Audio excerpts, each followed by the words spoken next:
just can't see me here, but I'm just taking some stuff off the bench, and figured I'd shoot the shit with YouTube. And basically, I don't know, it's better than standing here talking to myself. I'm by myself. I come to my garage at night to do some work. The reason why I started YouTube channels just so I can figure I'm in here anyway. Might as well record it, right? So yeah, that's my what do you call it? Plan anyway. But yeah, what do you call it? Cleaning all the dust from the grinder off here. Actually, it was weird. It was minus 16 out over here yesterday, and I'm surprised the water bottle's not frozen. That's my usually that's my temperature gauge, so I know how cold it is in here and outside. If that water bottle's frozen and I'm in here, it usually means it was pretty damn cold in here. If that water bottle is not frozen, well, it's, what do you call it? It was either cold outside and stayed warm here. It's been staying warmer because I finished putting insulation in my ceiling, so that might be helping a little. I noticed when I walked in here it was freezing cold out. I mean, it was cold in here. Oops, threw the rag in the garbage. It was cold as hell, and I walked in here and it felt a lot warmer in here. Mind you, it's not that much warmer, but you know, it is what it is. That's what I got. And I have a heater. I don't leave it on because, I mean, it's not worth it. I'm not in here all day. It's going to cost me hundreds of dollars to heat the place, and I don't really need it heated. The only time I really wish I had a heated shop is I'd like to do some like painting once in a while and stuff. And so, but I have a little spot at my house where I do a little bit of painting and stuff. So I'm just cleaning this corner of the bench.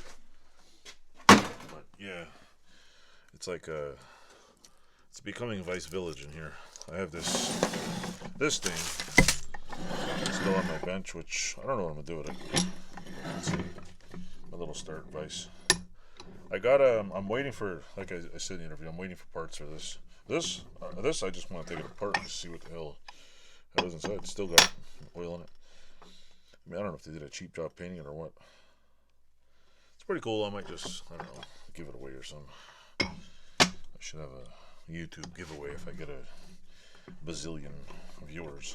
But anyway, so yeah, my little bench. I gotta keep all my, trying to put all these parts in one spot so I don't lose them. This I don't know if I can.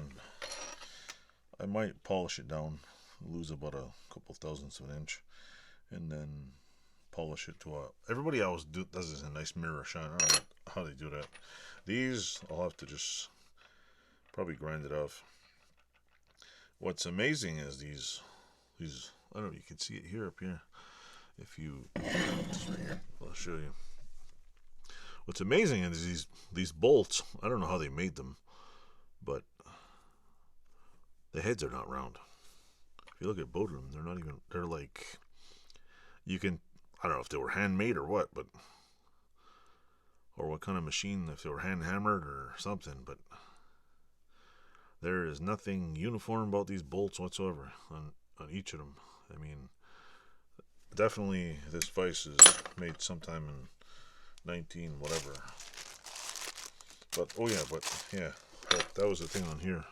It says 650, so it's probably the 6th month of 1950. It's not the oldest tool in my arsenal, but it's pretty old. My drill press that I just bought is, I can't even find a picture of it online. It doesn't even, there's like no, actually there's pictures of it, but there's no, what do you call it? No pictures of the upright one. So anyway, this is getting to be a long video. I'm pretty sure you don't want to watch me clean my bench. So anyway, enjoy.